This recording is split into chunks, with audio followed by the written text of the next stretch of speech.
In the middle of a cold Cleveland auction yard, Charlotte Pierce laughed when she saw Aiden Brooks raise his paddle for a dusty Porsche at $1,000. She called it dead metal, something fit only for the scrapyard. Aiden said nothing. He held his small daughter's hand and looked into the silent engine bay the way a man looks at a patient who still has a pulse. Charlotte's best technicians had spent tens of thousands of dollars and given up. But when Aiden opened that hood, the crowd went quiet, because he already knew what they had missed. If you have ever rooted for the person nobody believed in, stay until the engine speaks for itself. The third Saturday of October brought a bite to the air that Cleveland saved for just such occasions, the kind of cold that made concrete smell like iron and turned every exhaled breath into a small ghost. The charity auction was held in a repurposed warehouse on the east side, high ceilings strung with work lights, the floor damp from overnight rain still finding its way under the rolling door. 36 vehicles sat in rows, everything from a 1972 Chevelle with fresh paint to a battered Triumph TR6 wearing its dents like metals. Collectors moved through the rows with their hands in their coat pockets, some genuinely shopping, some wanting only to be near machines that still meant something. The whole space smelled of rubber and old oil and the particular ambition of people who believed they could spot value where others saw only age. At the far end of the lot, half hidden behind a British racing green Jaguar, sat the Porsche. It was a 911 Carrera, air-cooled, rear-engined, the flat six tucked behind the axle the way Ferdinand Porsche had intended. The silver paint had gone the color of dishwater, dust filled the panel gaps, the front tires had lost half their pressure, and a drift of mold had settled into the lower corner of the driver's seat. The engine lid wore 3 parallel scratches left by a frustrated hand moving too fast with a wire brush. The auction tag read $1,000. Opening bid, engine inoperative, sold as is. Every serious collector had already walked past it twice and kept walking. Charlotte Pierce arrived at 20 minutes past the opening gavel in her white wool coat, Hunter Maddox walking 3 steps behind her, Madison Pierce following with her phone out for messages and numbers. Charlotte paused near the Porsche long enough to let a small audience form and then delivered her line as though she had rehearsed it, which she likely had. That car had taken more money from her company than its actual value deserved, and whoever bought it today was really purchasing a very expensive lesson in the difference between a Porsche badge and a running Porsche. The statement produced the exact amount of knowing laughter she was looking for, which was enough to feel like agreement. Lisa Grant, watching from across the lot, noticed that the woman in the white coat seemed to need the crowd to confirm something she already believed. That was different from simply being confident, and the difference was worth watching. Aiden Brooks had been standing at the edge of the light for nearly 20 minutes. His jacket was dark denim worn soft, a faint smear of gear oil along his right forearm from a morning job he had not fully scrubbed out. He had Nora beside him, his daughter, 7 years old, wearing a parka 2 sizes past sensible and holding a small stuffed fox whose fur had gone orange from years of being loved. Aiden watched the Porsche the way mechanics watch things, not the cosmetics, not the story being sold, but the details that did not fit the story. The crankshaft pulley showed trace wear consistent with recent manual rotation. The serpentine belt was intact and unshredded. The oil filler cap had no emulsion on its underside. The wiring loom near the engine lid hinge had been stripped and rerouted at least twice, and whoever had done it last had left the harness wrap half open. These were not the signs of a dead engine. They were the signs of an engine that had been misunderstood. When the auctioneer announced the Porsche and nobody moved, Aiden raised his paddle. The room rotated toward him with the slow curiosity of a crowd that has just identified its entertainment. Charlotte turned back with an expression on the border between amusement and pity and asked pleasantly whether he was planning to turn it into a chicken coop. Nora pressed closer to her father's side. Aiden looked at Charlotte with calm brown eyes and said he just wanted to hear it once. Charlotte smiled wider, told the room that 3 certified German technicians, 2 ECU specialists, and a full restoration team had already heard everything that Carr had to say, and wished him sincerity if not luck. Aiden signed the paperwork, paid the $1,000, and arranged a tow for $80 with a driver who was willing to skip the invoice. Near the exit fence, Samuel Hayes watched the flatbed negotiate the gate. He was 68, retired from competitive road engineering, and he had hands that looked like the biography of 40 years with engines. He said nothing loud enough for anyone to hear, but the words came out anyway. That car was not finished. and neither was the man who just bought it. Aiden lived in a house on the kind of street where the gutters got cleaned by whoever noticed they needed it. The detached single-car garage was not beautiful, but it was organized with a precision that came from necessity. Every tool had a hook, every container a label, every drawer a purpose it returned to at the end of every session. The bench along the back wall held a notebook 6 years in the making, every strange sound from every engine he had worked on, written in cramped and careful shorthand.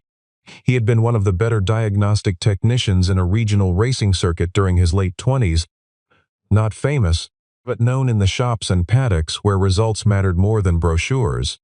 He understood combustion physics, crankshaft position signal logic, fuel trim correction, and the specific ways that electrical ground resistance could fool an engine control unit into making decisions that looked random but were entirely rational given the false data it was receiving. His wife, Claire, had died on the highway north of the city on a Tuesday evening in February, 4 years before the Porsche auction, a rear-end collision at highway speed, the kind of accident that takes less than 2 seconds to occur and the rest of everyone's life to absorb. Nora had been 3 years old. Aiden had left racing not long after, because the schedule was incompatible with getting his daughter to school in the morning and being home when she woke from bad dreams. He took on civilian diagnostic work, shop referrals, the kind of jobs that kept his skills alive and kept his daughter the priority she needed to be. Nora had grown up in the garage the way some children grow up in kitchens. She knew the difference between gear oil and penetrant by smell alone, knew to stand behind the yellow tape when her father worked with fuel systems, and handed him the correct wrench before he asked because she had watched the sequence enough times to anticipate it. Aiden had taught her early that machines were not magical, only complex, and that complex things always had logic if you were patient enough to follow it without assumptions. That sentence had become, without either of them formally deciding it, the operating principle of their household. The reason he bid on the Porsche was not impulse. In the 20 minutes he spent looking at it before the auction, he identified 4 things that did not match the car's reputation. The crankshaft pulley bore fresh rotational scarring, meaning someone had been manually turning the engine with a breaker bar, which meant it was not hydraulically locked or seized the way a truly dead engine would be. The serpentine belt was intact, contradicting catastrophic internal failure. The oil showed no visible metallic shimmer, and the wiring near the flywheel sensor cluster had been replaced within the last 2 years but routed incorrectly relative to the factory diagram he carried in his head. Someone had changed a sensor, possibly 2, and done so without understanding what they were changing or why it mattered. The financial reality was not comfortable. $1,000 was the transmission seal plus 3 months of contingency, or 30 days of Nora's after-school program, or the deposit on the science camp she had been accepted into. But not bidding on something he believed he understood was a different kind of loss, one that accumulated interest in ways that rent bills did not. The night he brought the Porsche home, Nora asked if he was sure it was still alive. He said he was not certain. What he was certain of was that nobody had asked the car the right questions yet. The car's history began with a man named Malcolm Reed, an aerospace stress engineer by profession and a weekend racer by disposition. Malcolm had acquired the 911 Carrera in the early 2000s and modified it with the same methodical thoroughness he applied to everything.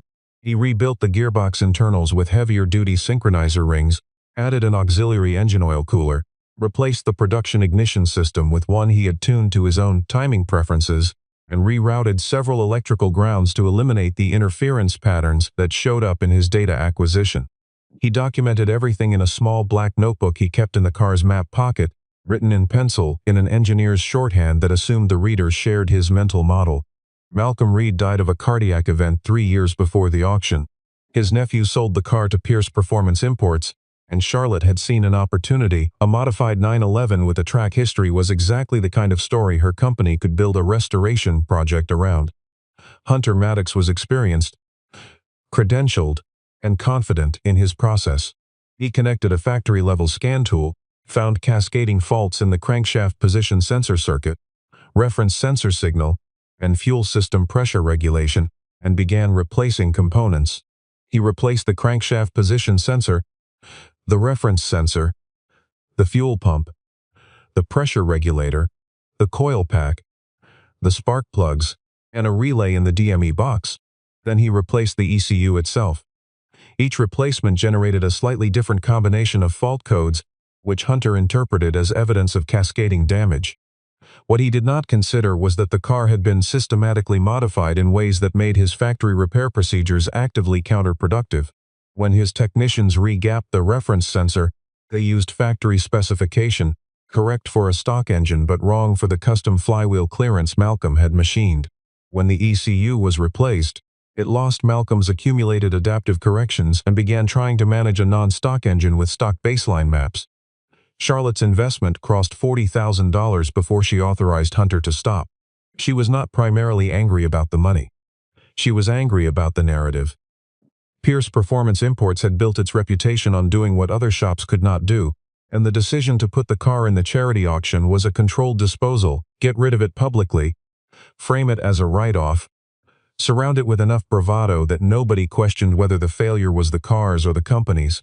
Aiden's flatbed contact dropped the Porsche in the driveway at 9:15 in the evening. He chocked the wheels, pushed it by hand into the garage with Nora's help at the rear bumper, her small weight contributing approximately nothing to the physics of the situation but everything to the spirit of it. He lowered the garage door and stood back. He did not begin by tearing the engine apart. That was the most important thing about what happened next. A diagnostic technician was different from a parts replacement technician the way a doctor who examined a patient was different from one who ordered tests before examining anything. Aiden opened his notebook and drew 4 columns across the top of a fresh page, labeled compression, fuel, ignition, and timing, and told Nora, who had settled into the wooden chair near the wall, that an engine did not require miracles. It required those 4 things to be correct at the same time. He pulled the dipstick, looked for metallic sheen, found none. He removed the oil filler cap, no cream emulsion, which eliminated head gasket failure. He took a wrench to the crankshaft pulley nut and applied rotational force. The engine turned, heavy and stiff from dormancy, but it turned smoothly through a complete rotation without binding, without the grinding arrest of a seized bore. Hunter's conclusion about internal engine death had just lost its strongest support. He pulled all 6 spark plugs, 3 bone dry, 2 with faint fuel residue, 1 wet, consistent with a fuel system that was entering some cylinders inconsistently. Compression testing showed numbers ranging from 110 to 136 psi on 5 bores, with one reading 94. Low from storage, but not dead. He introduced a small quantity of oil into each bore and retested. Every cylinder came up. The rings were dry, not broken. The engine was not dead. It was dehydrated. The oscilloscope confirmed the deeper problem. Connected to the crankshaft position sensor output, the waveform was weak and inconsistent, dropping out every 3rd or 4th tooth instead of producing the clean regular pulse the ECU needed to establish engine position. The ECU was receiving a signal that described a crankshaft disappearing and reappearing during each revolution. It was responding logically to false data by refusing to authorize fuel injection or spark. Not failure. Deception. Nora asked, sometime around 11 o'clock, why people with more money and better equipment had not found the same things he was finding. He told her that sometimes people looked at the price of something before they looked at the problem, and once they decided something was garbage, they stopped asking questions that might prove them wrong. He worked until nearly 2 in the morning, confirmed 3 things he had not known before, pulled the blanket from the back closet to cover Nora where she had fallen asleep on the chair, and placed one hand on the cold engine lid before turning off the light. He said, quietly and without expectation of answer, that tomorrow they would hear more clearly. Word spread through Cleveland's automotive community the way news travels in any world defined by shared obsession, sideways, in fragments, with elaboration. A local videographer named Derek Holloway appeared at the garage and offered to document the project. Aiden declined. He told Derek he did not know what the car's problem was yet, and making content about a mystery before solving it was backwards from how he worked.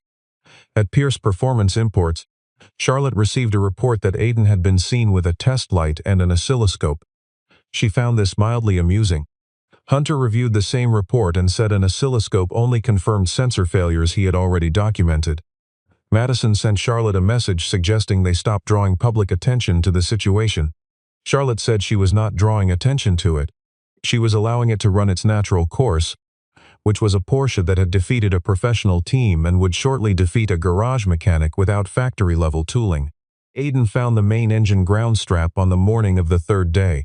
It ran from the engine block to the chassis, 14 inches of braided copper wire in a rubber sleeve, looking intact from the outside and performing deception efficiently from the inside. When he cut the sleeve, he found oxidation that had converted 20% of the conductor cross-section to green powder. The resistance was not spectacular, just high enough to cause voltage drop under cranking load, not high enough to trigger any scan tool threshold. It was the kind of fault that existed comfortably between what the diagnostic software could see and what a person with a multimeter and patience could find. He replaced it with new cable, soldered the terminals, and heat shrunk the connections. The reference sensor harness near the flywheel produced a different problem. The signal wire and the shield drain wire had been reversed at some point in the car's repair history. The shield was supposed to be grounded at one end only, at the ECU, to prevent ground loops. Someone had grounded it at both ends, turning the shield itself into a small antenna, introducing electrical noise directly into the most sensitive timing signal in the engine management system. He corrected the wiring, cleaned the pins with contact cleaner, and recorded the repair. His landlord had called twice. His pickup was leaving a visible oil trail from the driveway to the street. A regular customer had left a message hoping Aiden was not getting distracted from actual work. He sat with that phrase for a minute, finished cleaning the flywheel sensor bracket, and kept going. Samuel Hayes arrived at the garage on a Thursday afternoon when the sky had decided to rain without committing to it fully. He drove a 1991 Ram that had been repainted once and needed it again, parked across the street, and walked to the open garage door with the unhurried pace of a man who had stopped being in a hurry several decades earlier. He looked at the labeled bags of removed components, the notebook open on the bench, the oscilloscope screen showing a saved waveform, and then said he had known the man who built that car. He had crossed paths with Malcolm Reed at a regional track day event in the late 2000s. Malcolm had described an oil pressure safety circuit he had built himself, a relay and timer arrangement that prevented the fuel pump from running unless oil pressure came up within the first 4 seconds of cranking. He had wanted to prevent the kind of dry start damage he had seen end other people's engines. If the circuit was miswired or misunderstood by a subsequent technician, the car would crank without injecting fuel, producing exactly the symptoms Pierce Performance Imports had spent $40,000 failing to resolve. Samuel did not have a diagram. He remembered that Malcolm kept everything in a small black notebook in the driver's door map pocket. Aiden walked to the Porsche and reached into the map pocket. It was empty. But he remembered the cardboard box that had come with the car, pulled from the rear footwell and stacked in the corner. He and Nora went through it together. The notebook was at the bottom, under old spark plug receipts and a laminated track map from a circuit that had since been redeveloped into condominiums. The cover was black, the binding cracked, the pages swollen from old moisture. The first page read Malcolm Reed, 9/11 project, and a date. Malcolm had written in the way engineers write for themselves, abbreviated, leaving gaps where the logic was too obvious to record. But the relevant sections were legible. A hand-drawn schematic of the oil pressure safety circuit, labeled in pencil. A note about the crankshaft reference sensor, indicating he had regapped it to a custom clearance after machining the flywheel and relocated the shield drain wire to a single-point ECU ground. A note about a DME ground reroute to avoid a chassis path that carried return current from the cooling fan motor. And in the margin of a later page, in pencil, cold start idle switch signal must be clean or DME rejects warm-up enrichment. Aiden sat back and looked at the notebook for a long moment. The picture was complete now. Malcolm had built a car that worked entirely correctly according to its own modified logic. Every subsequent technician had worked from the factory logic. When they re-gapped the reference sensor, they used factory specification, wrong for Malcolm's flywheel. When they replaced the ECU, it lost the adaptive corrections for the modified ignition map.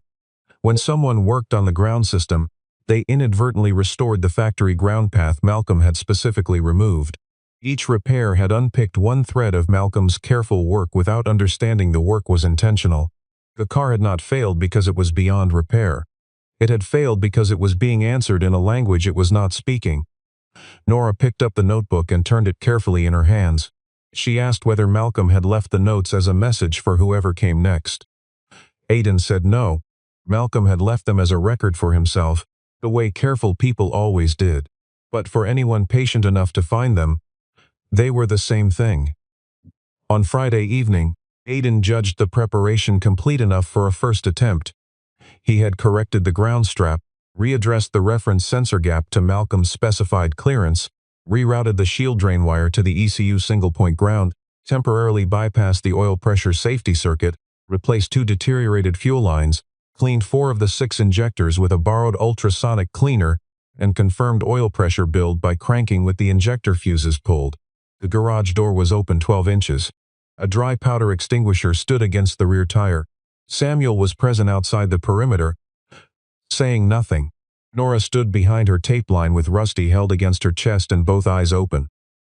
Aiden turned the key. The starter engaged with a sound notably stronger than the preliminary cranks, a sign the new ground strap was already making a measurable difference. The engine turned over evenly.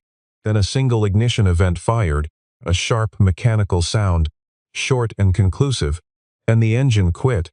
The second attempt produced the same result with a variation. 2 cylinders fired in close succession before the engine quit, leaving a brief smell of raw fuel. Someone outside the garage filmed it and posted it. $1,000 Porsche still dead. Day 4. By the time Aiden saw it, Charlotte had already replied, called it exactly. He was not discouraged, because the failed starts were not random. The engine was firing at the correct moment. The failure to sustain combustion was coming from somewhere else. He tested the throttle position switch and found the idle contact floating between open and closed rather than closing cleanly at rest. In cold start mode, the ECU used this signal to determine enrichment fuel quantity. An intermittent idle switch was producing an intermittent enrichment command.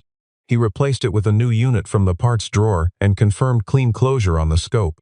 He found the collapsed vacuum hose an hour later, running from the intake manifold plenum to the fuel pressure regulator, tucked behind the throttle body where it was inaccessible to a quick visual inspection. The hose had developed an internal collapse, the walls pressing inward without any visible external deformation. Externally, it looked fine. Internally, it was nearly blocked. He replaced it and set the work down. It was past midnight. His hands hurt in the way hands hurt when they have been precise for too long. Nora had fallen asleep on the chair under an old moving blanket. Aiden sat on an overturned bucket beside the rear of the car and looked at the hose he had just removed, at the fuel receipts on the bench, at the pickup truck through the garage window, leaving its small dark stain on the concrete. Doubt arrived without announcement and sat down across from him. $1,000 was not a number that existed in the abstract. Nora stirred, opened one eye, found him on the bucket, and reached across to hand him Rusty. She said, with the directness of a child at the edge of sleep, "You told me old things are not useless. They just have not been fixed right yet." He sat with that for a moment. Then he put Rusty gently beside her, stood up, and opened Malcolm's notebook to the last page. Cold start requires clean idle switch signal. He had just replaced the idle switch. He had also replaced the vacuum hose. Every component Malcolm's notes had touched, directly or by implication, had been addressed. He covered the car with a cloth and turned off the light. The invitation came through a mutual contact named Pete who organized track day registrations. Charlotte had not contacted Aiden directly, which was its own kind of message. The terms were straightforward. If Aiden believed the car was capable of starting, he was welcome to bring it to the Pierce Performance Showcase on Saturday and demonstrate in front of whoever showed up that his assessment was correct. Samuel told Aiden that a man who controlled his own schedule had an advantage over a man responding to someone else's clock. Aiden said doing it in his own garage left room for the interpretation that the result had been arranged. If the car ran in Charlotte's lot, in front of her people, the conclusion was not available for later revision.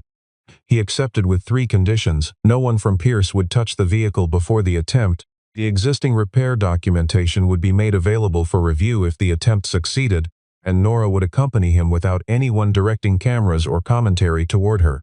Charlotte agreed with a speed indicating she considered these academic. Madison noted that the second condition was the genuinely dangerous one.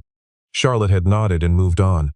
Aiden worked through Friday night, checking every system against every note Malcolm had left, replacing the 2 injectors that had not cleaned well, confirming the reference sensor waveform until it was clean and regular, and documenting every repair alongside the specific notebook pages that had led him to it.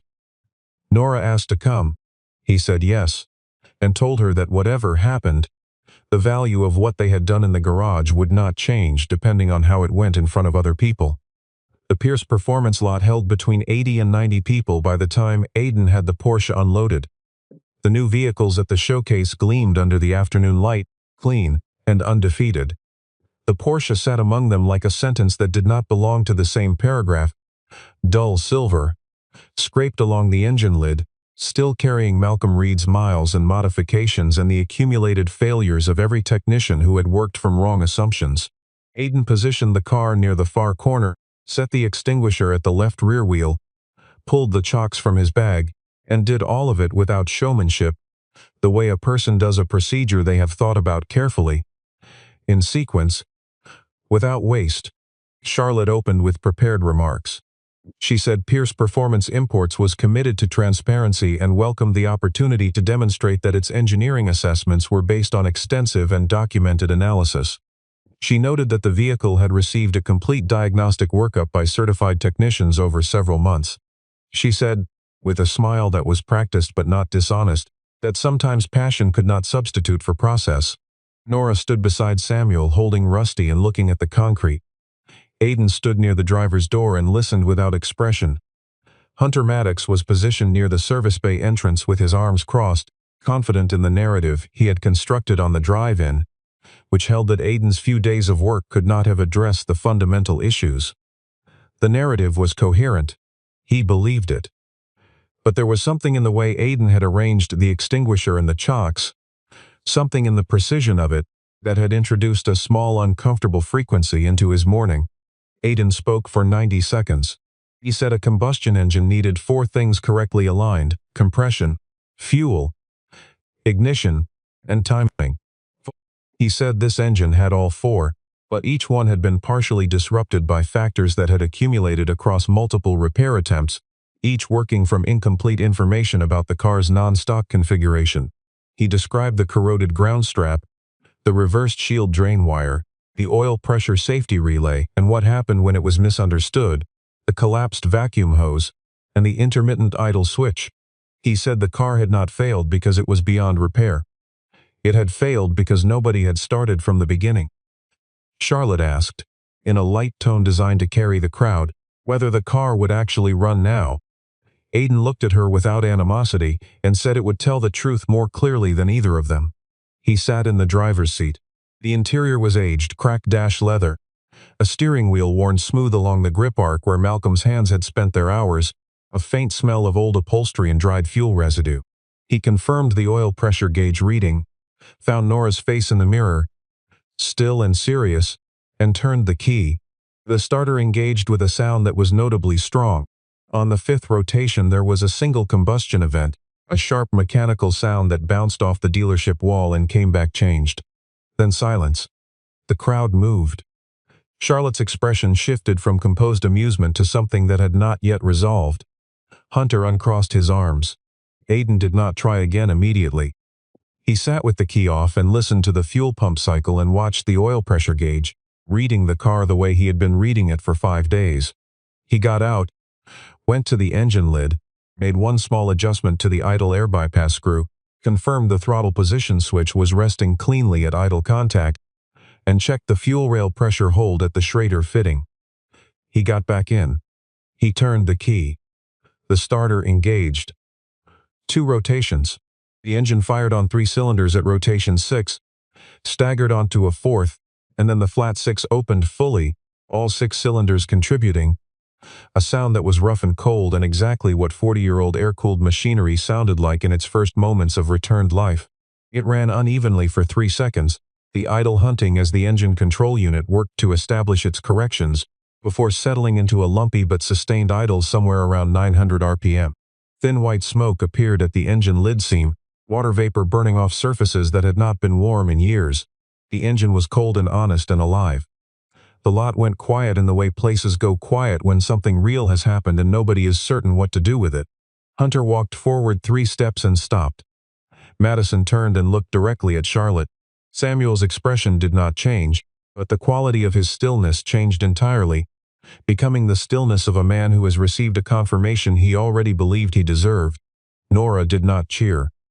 She stood with Rusty against her chest and her eyes bright with something that was not surprise, because she had known her father was right, but wider than certainty, the look of a child watching someone they love be seen correctly by the world. Aiden kept the engine at low idle, watching oil pressure and temperature, not revving it, not demonstrating speed or power. He let it run at the speed it needed to warm up gradually, because the engine had earned that consideration after years of being denied it.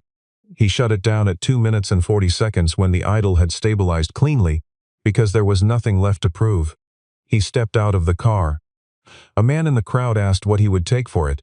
A woman near Charlotte asked Hunter whether the issues Aiden had described were things his team would normally check. Hunter did not answer right away. The pause was its own kind of answer. Aiden looked at Charlotte, standing very still with her hands not quite in her coat pockets, and said quietly that he had not bought a pile of scrap metal.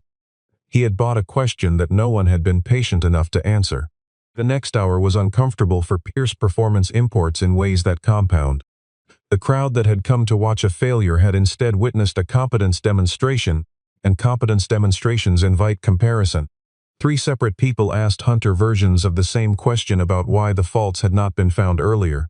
He gave technically accurate answers that were not satisfying, explaining that the vehicle's non-standard configuration had created diagnostic ambiguity.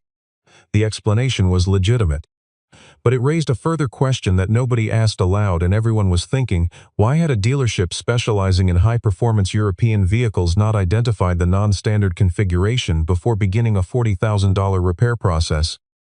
Samuel Hayes, speaking to a group that had gathered around him, described Malcolm Reed's reputation in the track day community and noted that the notebook in the car's storage contained specifications that would have redirected the entire repair from the beginning. Several people asked why it had not been found. Samuel said he supposed no one had thought to look for it. The implication arrived without needing to be stated. A collector named Robert Paulson offered Aiden $45,000 for the car in its current condition, citing the Malcolm Reed provenance, the documented modifications, and the public narrative of the revival. Aiden thanked him and said the car was not ready for a transaction. The brakes had not been inspected, the tires were not safe at speed, and no one should drive the car on the basis of having heard it idle for 2.5 minutes. Robert gave Aiden a card. Charlotte found Aiden near the rear of the lot when the crowd had thinned. She opened defensively, establishing that the situation was more complicated than it appeared. Aiden listened, then told her it was not actually complicated. The car had specific faults that had been consistently missed because the people working on it had started from an assumption rather than an assessment. He had started from an assessment. That was the whole difference. She asked what he wanted. He said 2 things: the repair documentation corrected, so the next owner's technician would not inherit a false history of failed components, and the clip of her mocking him removed, not for his sake but because Nora had been in it without consent, and a 7-year-old's image had no legitimate place in a business dispute. Charlotte looked at Nora, standing 20 feet away with Samuel, listening to him describe something she was clearly interested in. The child was holding her fox. She had stood in a cold charity auction yard while adults laughed at her father and then spent 5 days in a garage while that father quietly proved every one of them wrong.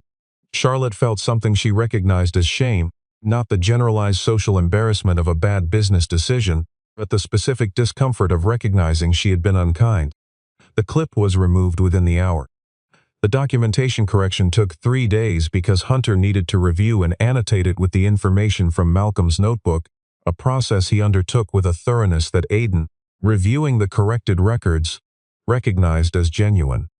Charlotte added 1 sentence to Madison's carefully drafted statement that was not careful, not language designed to manage anything.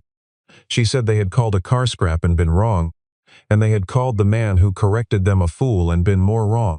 The offers arrived in the week following the showcase. A parts supplier wanted to sponsor a diagnostic presence he did not yet have. 2 shops offered lead technician positions. Charlotte offered Aiden a position heading a newly proposed diagnostic division at Pierce Performance Imports, at a salary more than twice his previous year's income. He took 4 days before answering any of them, during which he finished the fuel system overhaul on the Porsche, checked the brake hydraulics, and ordered tires. When he called Charlotte, he said he would consider the position under 3 conditions. The diagnostic division had to operate with methodological independence. Every classic or modified vehicle would receive a fresh first principles diagnostic review before major components were replaced, regardless of what previous shop records indicated. And Pierce Performance Imports would fund a 12-month apprenticeship program for locally recruited trainees without access to formal automotive engineering education, with the goal of placing graduates into regional employment. Charlotte heard the first 2 conditions without reaction. The third surprised her. She had expected Aiden to negotiate for himself.